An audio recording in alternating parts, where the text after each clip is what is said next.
ये तो तय था कि कांग्रेस चूंकि सबसे बड़ा दल उन घटक दलों में बनकर उभरा था, तो ये तय था कि कांग्रेस की तरफ से ही प्रधानमंत्री बनेंगे। और ये भी सभी की तरफ से कहा गया कि सोनिया गांधी को प्रधानमंत्री बनाया जाएगा। लेकिन उसके बाद कई तरह का गतिरोध सामने आया और फिर सोनिया गांधी ने प्रधानमंत्री बनने के लिए इनकार कर दिया। फिर कई और नाम सामने आए, प्रणब मुखर्जी का नाम सामने आया, कुछ और नेताओं का भी नाम सामने आया। लेकिन जब घोषणा की गई तब पता चला कि हाँ, देश के पूर्व वित्त मंत्री और कांग्रेस के वरिष्ठ नेता मनमोहन सिंह देश के प्रधानमंत्री होंगे। तब हर कोई चौंक गया था, तब हर कोई इस फैसले पर सहसा विश्वास नहीं कर पा रहा था। लेकिन जिस तरीके से और हर कोई यही मानकर चल रहा था कि मनमोहन सिंह के नाम की घोषणा बतौर प्रधानमंत्री 2004 में कर तो दी गई है, लेकिन मनमोहन सिंह इस कुर्सी पर कब तक रहेंगे, कब तक जिम्मेदारी वो निभाएंगे। और ये अब इतिहास बन चुका है कि 2004 से लेकर 2014 तक मनमोहन सिंह ने बतौर प्रधानमंत्री कांग्रेस और उनके घटक दल या यूं कहें कि यूपीए की 10 साल की सरकार में जिम्मेदारी बतौर प्रधानमंत्री के उन्होंने निभाई। और ये भी चीज़ समझी जा सकती है कि 2004 में जब वो प्रधानमंत्री बने और 2009 में जब चुनाव हुए, और एक बार जब आपकी सरकार होती है और उसके बाद फिर से सरकार का रिपीट होना, इस बात पर निर्भर करता है कि आपकी सरकार के कार्यकाल में किस तरह से काम हुआ है, क्या जनता उस पर मोहर लगाती है। और 2009 में जिस तरीके से एक बार फिर से 200 से ज़्यादा सीटें हासिल करके कांग्रेस आई थी, सबसे बड़ी पार्टी बनकर आई थी सामने, और मनमोहन सिंह को तब भी 2009 में यही हुआ कि क्या जब एक बार फिर से कांग्रेस और उनके घटक दल यूपीए को बहुमत मिला है, तो बिना किसी शंका के, बिना किसी और धारणा के यही तय हुआ कि मनमोहन सिंह ही एक बार फिर से प्रधानमंत्री के तौर पर जिम्मेदारी निभाएंगे। तो 2009 में भी उनकी तरफ से ये कार्यकाल चला जो 2014 तक चला। Economic power in the world and his and also he had given lot of contribution to the Congress party.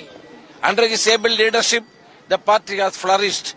10 years Congress rule in India has given a new direction to the people of India, as well as the country has progressed a lot. So nobody can forget his contribution. I condole his death and my prayers are with him. You have closely worked with him. Any experience, any memory you have with him that you want to share? Yeah, I was a CWC member that time when he was the Prime Minister of India. So he has always advising us on party matters. And also he has taken keen interest in party matters. Wherever we call, he was coming and addressing the meetings and programs. He is the person who has given a vibrant support to the party, and the party has become more stronger and stronger under the leadership of Sonia Gandhi and Manmohan Singh. Thank you so much, sir. और इस वक्त देखिए are Tiwari ji, Congress नेता हमारे साथ जुड़ चुके हैं। तिवारी जी, बेहद ही दुखद ये घड़ी, क्या कहना चाहेंगे? अपने बिताए वक्त की कोई लम्हा, कोई बात आप शेयर करना चाहें मनमोहन सिंह जी से, कभी आपकी जब बात हुई हो? नहीं, बात नहीं हुई आसिफ भाई। मुझे याद है जब हमारे शहर जिला कांग्रेस कमेटी के अध्यक्ष रमेश चंद गिया हुआ करते थे जी। और उस समय मनमोहन सिंह भी हमारे देश के वित्त मंत्री थे और महान अर्थशास्त्री रहे। तो आज जो जयपुर शहर जिला कांग्रेस कमेटी का हमारा कार्यालय है रामचंद्र जी का मंदिर सिरजोड़ी बाजार में जी, इतने बड़े अर्थशास्त्री, इतने महान हमारे नेता जी, उस शहर जिला कांग्रेस कमेटी में एक बौद्धिक क्लास थी। तमाम अर्थशास्त्रियों को बुलाया गया था और उन्होंने वहां आना स्वीकार किया। और अच्छा, उस समय वहां जो भी हमारे कांग्रेस के साथी थे, वरिष्ठ नेता थे, सबको देश की आर्थिक स्थिति के बारे में उन्होंने बेबाकी से जो विश्लेषण किया। और मुझे उन जैसे महान अर्थशास्त्री के सामने, मैं उस समय यूथ कांग्रेस में था और ब्लॉक कांग्रेस का महामंत्री भी था। मैं शहर यूथ कांग्रेस का महामंत्री था और ब्लॉक कांग्रेस तो कहना देश का भी महामंत्री। मुझे उनके साथ में कुछ चंद लम्हे बिताने का मौका मिला। छोटा सा कार्यालय, गद्दे मसन पर बैठने का आज भी रिवाज है।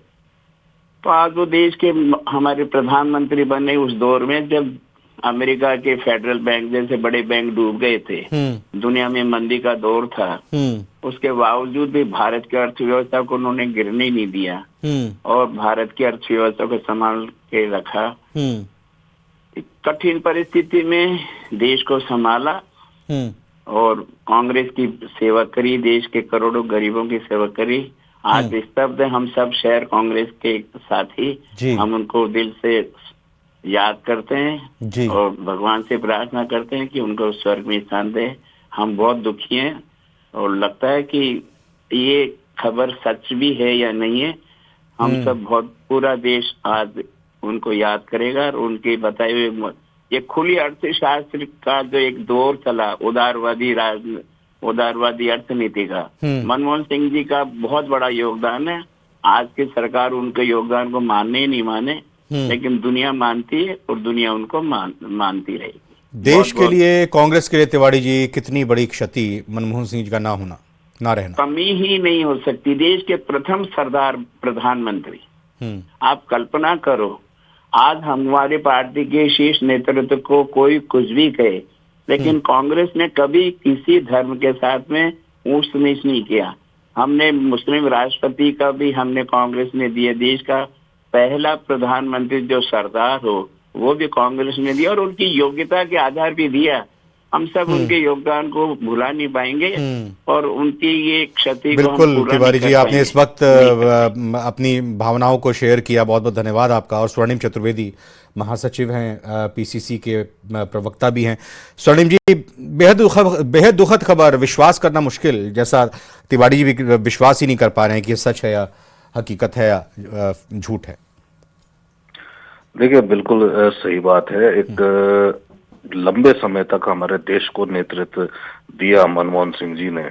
आदरणीय मनमोहन सिंह जी उस वक्त जब नेतृत्व संभाला जब विश्व में कहना चाहिए कि पूरा विश्व आर्थिक संकट से गुजर रहा था, लेकिन हमारे देश में एहसास तक नहीं होने दिया कि कोई आर्थिक संकट है। विश्व की आर्थिक शक्ति जो भारत बना वो उन्हीं का योगदान था। चाहे उनका वित्त मंत्री के रूप में कार्यकाल रहा हो, चाहे प्रधानमंत्री के रूप में कार्यकाल रहा हो। ऐसे मृदुभाषी प्रधानमंत्री जब बैठे बिना किसी कहना चाहिए द्वेष के या कि कभी किसी ने उनके मुंह से किसी विपक्ष के नेता के विरुद्ध कभी कोई बात तक भी नहीं सुनी कि कुछ उन्होंने कहा हो। हालांकि उनके खिलाफ बड़े तीखे हमले हुए, लोग जो थे विपक्ष में बैठे हुए थे उस वक्त, तो वो बड़ी तीखी बातें कहते थे उनके बारे में, लेकिन उनके मुंह से कभी पलटवार नहीं सुना, ना उनके मुंह से कभी किसी भी निंदा किसी विपक्षी नेता के बारे में नहीं सुनी। ऐसे विलक्षण प्रतिभा के धनी थे जो एक बहुत ही साधारण परिवार से उठकर के हमारे देश के ही नहीं विश्व के आर्थिक जगत के जो एक लीडर निकल के सामने आए। आने वाला इतिहास जो है वो बिल्कुल निश्चित रूप से उनके क्या कहना चाहिए कि जो वो कहते थे कि इतिहास मेरे लिए जो है इतिहास बताएगा कि मैंने क्या काम किया, बिल्कुल सही बात है। आज हम सबको एहसास होता है जब वो हमारे बीच नहीं रहे, क्योंकि हमने एक लंबा समय देखा। बिल्कुल ये स्वर्णिम जी, हाँ आपने बहुत सही बात की। मुझे भी याद आया कि इस बात का जिक्र जहाँ तक मैं सही हूँ संसद में ही अपनी बातों के दौरान मनमोहन सिंह जी की तरफ से किया गया था। बहुत बहुत धन्यवाद आपका स्वर्णिम जी। फिलहाल मनमोहन सिंह जी की तरफ से किया गया था। रफीक खान साहब हमारे साथ जुड़ चुके हैं, कांग्रेस विधायक हैं। रफीक खान साहब, मनमोहन सिंह जी ने कहा था कि इतिहास याद रखेगा मेरे योगदान को और मेरे काम को। मैं ऐसा कह सकता हूं कि अपूर्णीय क्षति है पूरे, न केवल पूरे देश को बल्कि पूरी दुनिया को अर्थशास्त्र की दुनिया में एक नई दिशा दिखाने वाला आदमी आज दुनिया में नहीं रहा। और कांग्रेस पार्टी को तो स्पेशली सबसे ज्यादा क्षति है ही है। कांग्रेस पार्टी के पास में जो हमारे सबसे बड़े लीडर रहे और 10 साल तक देश के प्रधानमंत्री रहे, 5 साल फाइनेंस मिनिस्टर रहे, रिजर्व बैंक के गवर्नर रहे, देश की इकोनॉमी आज जहां खड़ी है उसमें अगर सबसे बड़ा योगदान अगर किसी का है तो माननीय मनमोहन सिंह जी का है। और ये बात हमेशा सदियां याद रखेगी। जब डिमोनेटाइजेशन की तो उन्होंने एक शेर के जरिए अपनी बात की कि वो जबर भी देखा है तारीख की नजरों ने, जब लम्हों ने खता की और सदियों ने सजा पाई। तो ऐसी सोच रखने वाले मनमोहन सिंह जी, जिन्होंने हमेशा भारतीय इकोनॉमी को, जब देश पूरा इकोनॉमिक क्राइसिस से गुजर रहा था और बहुत ज्यादा चेंजेस की जरूरत थी, तो देश को आर्थिक पटरी पे लाने वाले, देश की अर्थव्यवस्था को सुधारने वाले अगर कोई शख्स थे तो वो मनमोहन सिंह जी थे। एज ए फाइनेंस मिनिस्टर उनका कंट्रीब्यूशन नहीं भुलाया जा सकता, एज ए गवर्नर उनका कंट्रीब्यूशन नहीं भुलाया जा सकता, और एज ए प्रधानमंत्री तो मैं ये कह सकता हूँ कि 4 से 14 का जो टेन्योर था उनका, वो देश की प्रगति के लिए सबसे बड़ा टेन्योर था। पूरे देश की अर्थव्यवस्था को, अर्थव्यवस्था बूम हुई, और जब 8 से 10-11 के बीच में जब अमेरिका डाउन था, अमेरिका की इकोनॉमी खतरे में थी, दुबई जैसी स्टेबल कंट्री जो आज सबसे ज्यादा स्ट्रॉन्ग कंट्री कहला रही है, जो यूएई में दुबई का अपना एक स्थान है, वो कोलैप्स हो गई थी। जापान की इकोनॉमी कोलैप्स हो गई थी, यूरोप की इकोनॉमी कोलैप्स हो गई थी, इवन चाइना, अमेरिका और पूरा यूरोप डाउन था, और हम बूम कर रहे थे। बिल्कुल हम बूम कर रहे थे, क्यों? क्योंकि देश की बागडोर एक अर्थशास्त्री के हाथ में। तो ऐसे नेता देखिए, उनका आज हिंदुस्तान की धरती। अमीन कागजी साहब भी देखिए जुड़े हैं, क्योंकि पूरे कांग्रेस ये मनमोहन सिंह ऐसे नेता जो सिर्फ कांग्रेस ही नहीं बल्कि पूरे देश के प्रधानमंत्री रहे, और सभी को दुख हो रहा है। अमीन कागजी साहब, आपसे भी जानना समझना चाहेंगे, वो कौन सी बात जो हमेशा हमेशा हम याद रखेंगे मनमोहन सिंह जी को, और आज की पीढ़ी को क्या सीखना चाहिए उनसे? देखिए, आज जो हिंदुस्तान जिस पटरी पर है, और हम ट्रिलियन और 3 ट्रिलियन 4 ट्रिलियन की बात कर रहे हैं, वो शुरुआत जब इनके हाथ में बागडोर थी, इस तरीके से अभी बताया कि 4 से लेके और 14 तक जो हालात थे देश के, और जिस तरीके से आर्थिक पटल पूरी दुनिया के सामने एक चैलेंज था, वो हिंदुस्तान ने फेस नहीं किया। और हिंदुस्तान तभी से आज तक लगातार जो अर्थव्यवस्था जो सुधार में चल रही है, उसकी बुनियाद अगर किसी ने रखी थी तो वो मनमोहन सिंह जी ने रखी थी। और ये एक हिंदुस्तान के लिए बहुत बड़ी क्षति है कि आज ऐसे महान अर्थशास्त्री, गवर्नर भी रहे, प्रधानमंत्री रहे, फाइनेंस मिनिस्टर रहे, तो उनका जो कंट्रीब्यूशन है वो हिंदुस्तान कभी भूल नहीं सकता। बिल्कुल अमीन साहब, ये राजस्थान को लेकर मनमोहन सिंह जी के योगदान को, वैसे तो देश के प्रधानमंत्री थे, लेकिन कोई ऐसी बात आपको ध्यान आ रही हो जिसका जिक्र मनमोहन सिंह जी ने किया हो, या कोई ऐसा लम्हा जब किसी कार्यक्रम में या कहीं आपकी मुलाकात किसी बैठक के दौरान हुई? सादगी से रहते थे, कभी किसी की आलोचना नहीं करना, कभी किसी की बुराई नहीं करना। और उन्होंने कहा भी था कि इतिहास हमको याद करेगा। बहुत लोग बहुत बहुत बातें करते हैं, लेकिन इतिहास हमको याद करेगा कि जो है किस तरह हमने क्या काम किया, इसका योगदान लोग बाद में याद करेंगे। सचमुच डॉक्टर मनमोहन सिंह के योगदान को हम भुला नहीं सकते, और मुझे रह रहे की याद उनकी आती है, कैसे उनके साथ बैठ के क्या क्या बातें होती थी। एक बार उन्होंने मुझे कहा कि मेरा बड़ा मन है कि मैं अपने गांव में होके आऊं, लेकिन वो गांव पाकिस्तान में है, झेलम जिले में। तो मैंने कहा, वहां क्या देखना चाहते हैं आप? आपका घर है वहां पे? कहने नहीं, घर तो नहीं, लेकिन उस स्कूल में जाना चाहते हैं जहां हम क्लास 4 तक पढ़े थे। तो ये उनके मन में वो इच्छा हमेशा रह गई, वो नहीं पूरी हो पाई। लेकिन मैं बताता हूँ, हर एक को अपना बचपन में उन्होंने बहुत संघर्ष किया। उनकी माँ बहुत ही कम उम्र में, जब वो थे बिल्कुल, उन्हें होश भी नहीं था, बहुत छोटे थे, तभी उनकी माँ का निधन हो गया था। तो उनके दादा दादी ने उनका पालन किया था, और पिताजी उनके तो वहाँ पेशावर में काम करते थे। तो उन्होंने बचपन में बहुत संघर्ष किया, और इसके बाद जो है पढ़ाई में अव्वल थे, और उसके बाद उन्होंने टॉप किया अपने इंटरमीडिएट लेवल पे भी, हाई स्कूल लेवल पे, और इसके बाद में भी, और यूनिवर्सिटी स्तर पे भी, और बाद में विदेश भी गए, और देश में तमाम पदों पे रहे। तो उनका अनुभव, उनका ज्ञान और उनका सोच, इन तीनों ने जो भारत को मजबूत बनाने में, भारत की अर्थव्यवस्था को मजबूत बनाने में योगदान दिया, और कभी भुलाया नहीं जा सकता। उनके जितने आर्थिक सुधार हैं, सब डॉक्टर मनमोहन सिंह की देन है। 1991 के बाद सर 1991 जी हाँ। वित्त मंत्री थे चंद्रशेखर। तो अमीन कागजी साहब भी हमारे साथ बने हुए हैं। अभी आपने कांग्रेस के वरिष्ठ नेता राजीव शुक्ला को सुना, वो क्या अपनी बातों को रख रहे थे, संवेदना जाहिर कर रहे थे। अमीन कागजी साहब, हम समझना चाह रहे थे कोई ऐसी बात जो आपके सामने, कोई ऐसा वाकया जो प्रेरणा दे हम सबको, सभी युवाओं को।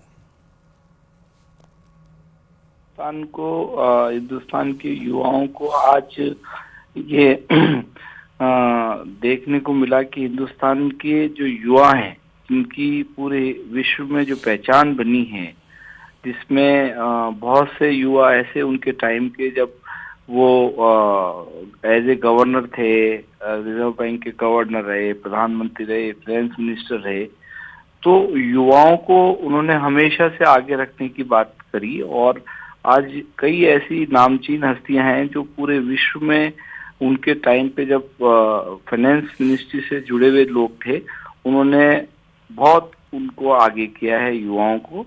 और आज उसी की वजह से आज हमारे हिंदुस्तान के कई ऐसे लोग हैं जो विश्व में जो आर्थिक जगत की बात करते हैं अगर, तो हिंदुस्तान के लोगों में कईयों का नाम आता है। जी, और ये खबर आपको कब लगी और इस बारे में जब पता चला तो सबसे पहला विचार क्या आया आपके मन में?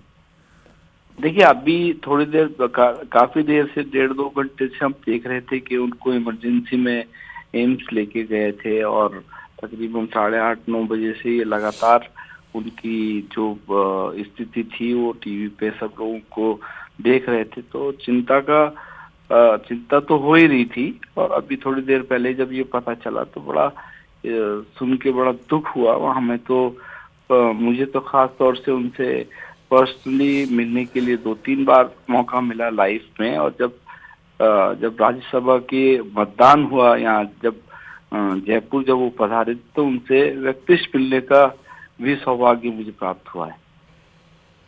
हाँ, और ये भी जानना समझना चाहेंगे, राजस्थान में जब कभी उनका दौरा रहा हो तो कोई एक ऐसी बात जो राजस्थान को लेकर मनमोहन सिंह जी की तरफ से जिक्र किया गया हो?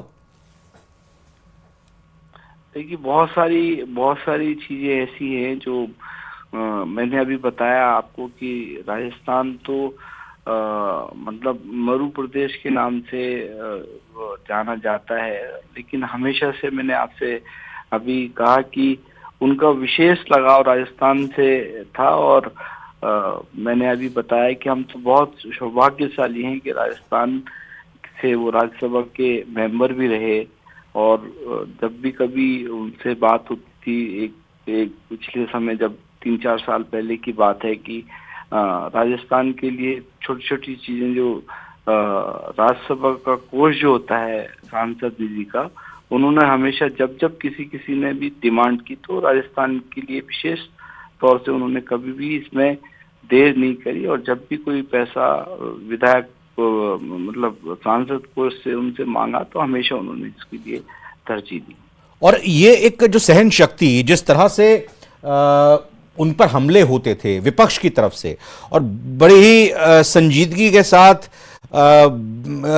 बिल्कुल उन सभी हमलों को उन्होंने सहा भी, अपनी बात को तरीके से उन्होंने रखा भी, और कभी भी उन्होंने अपनी तरीके से जो बात रखी वो तथ्यों के साथ रखी, तर्कों के साथ रखी और शालीनता के साथ रखी। देखिए, उनकी ये खासियत हमेशा से रही है कि वो करते जाते थे और बोलते नहीं थे। और जब भी लोगों ने काफी बार विपक्ष ने उन पे किसी भी तरह के हमले अगर किए तो उन्होंने कभी भी उस चीज का जवाब नहीं दिया और हमेशा अपने काम में विश्वास किया। हाँ, बिल्कुल अमीन साहब, बहुत बहुत धन्यवाद करना चाहेंगे। आप न्यूज़ 18 राजस्थान के साथ इस वक्त में जुड़े और आपने अपनी बातों को रखा। और देखिए, जैसा हमने बताया भी, सोशल मीडिया प्लेटफॉर्म पर भी हैशटैग मनमोहन सिंह ट्रेंड कर रहा है। मनमोहन सिंह के बारे में जो खबर निकल कर सामने आ रही है, सभी अब अपने अपने तरीके से रिएक्शन भी दे रहे हैं। गृह मंत्री अमित शाह की तरफ से भी एक ट्वीट आ चुका है, वाहिगुरु जी उनकी आत्मा को सद्गति प्रदान करें और उनके परिवारजनों को ये दुख सहने की शक्ति दें। जेपी नड्डा एम्स हॉस्पिटल में पहुंचे ही हैं, तो ये लगातार यहाँ पर सिलसिला चल रहा है शोक संदेश देने का, और इसी के साथ हम लगातार कोशिश भी कर रहे हैं कि राजस्थान से जुड़े हुए कांग्रेस के नेताओं के, या अगर संबंधित और भी नेता जुड़ते हैं उनकी भी रिएक्शन लें, और सभी का एक स्वर में यही कहना कि ये अपूरणीय क्षति है देश के लिए, यह बेहद ही एक सूनापन और खालीपन है। सहसा विश्वास करना इस खबर पर, इस बात पर कि अब मनमोहन सिंह हमारे बीच नहीं रहे, ये किसी को विश्वास नहीं हो पा रहा है, और इसी लिहाज से हर कोई बेहद दुखी है। और मनमोहन सिंह के परिवार, मनमोहन सिंह की आत्मा को शांति मिले, उनके परिवार को संबल ईश्वर दे, ये हर कोई चाह रहा है और दुआ कर रहा है। मंदी की वजह से पीछे जा रही थी, तो भारत मनमोहन सिंह जी के फाइनेंस मिनिस्टर नेतृत्व में बहुत आगे बढ़ा। उन्होंने एक नई पॉलिसी, इकोनॉमिक पॉलिसी लाई, इकोनॉमिक लिबरलाइजेशन की पॉलिसी लाई, जिससे भारत बहुत आगे बढ़ा और अभी भी आगे जा रहा था। वो हमेशा नॉन इंटरफेयरिंग प्राइम मिनिस्टर भी रहे, शरीफ प्राइम मिनिस्टर भी रहे, ईमानदार प्राइम मिनिस्टर भी रहे, और विपक्ष के साथ उनके जो संबंध रहे वो भी हमेशा बड़े मुद्र संबंध रहे। मुझे उनके साथ कुलीग रहने का मौका भी 5 साल मिला जब हम दोनों मंत्री थे 91 से 96 तक, और मुझे उनके अंडर मिनिस्टर काम करने का मौका भी मिला 2004-2000। और रफीक खान कांग्रेस विधायक हैं, वरिष्ठ नेता हैं, हमारे साथ जुड़ चुके हैं। रफीक साहब, राजस्थान से कैसी यादें पूर्व प्रधानमंत्री मनमोहन सिंह की जुड़ी रही, और आप उनकी सबसे ज्यादा किस बात से प्रभावित थे या हैं? जी रफीक साहब, आप सुन पा रहे हैं हमको? रफीक खान साहब, क्या आपको हमारी आवाज मिल रही है? अच्छा, कोशिश करते हैं रफीक खान साहब से एक बार दोबारा संपर्क करें और उनकी रिएक्शन जानने की कोशिश करें। इससे पहले जब वो जुड़े हमारे साथ तो उन्होंने यही कहा, रफीक खान साहब ने, कांग्रेस विधायक है, कि जब दुनिया एक वक्त आर्थिक संकट से जूझ रही थी, तमाम देशों की अर्थव्यवस्था डामाडोल थी, लड़खड़ा रही थी और पटरी से उतर गई थी, उस दौरान भारत, यानी 2008 की वो बात कर रहे हैं, उस दौरान वो प्रधानमंत्री के तौर पर देश की अर्थव्यवस्था को बनाए रखा, सुदृढ़ रखा, उसको ग्रोथ रेट को नीचे नहीं जाने दिया, जीडीपी को कमज़ोर नहीं होने दिया, और भारत ही वो वाहिद मुल्क, भारत ही वो ऐसा देश जो दुनिया के गिने चुने ही देशों में एक ऐसा देश रहा जिसने अपनी अर्थव्यवस्था को संभाले रखा। और इसमें पूर्व प्रधानमंत्री मनमोहन सिंह का योगदान कोई नहीं भूल सकता। 1991 में जब वो वित्त मंत्री के तौर पर अपनी जिम्मेदारी निभा रहे थे, तब भी उनके उस योगदान को कोई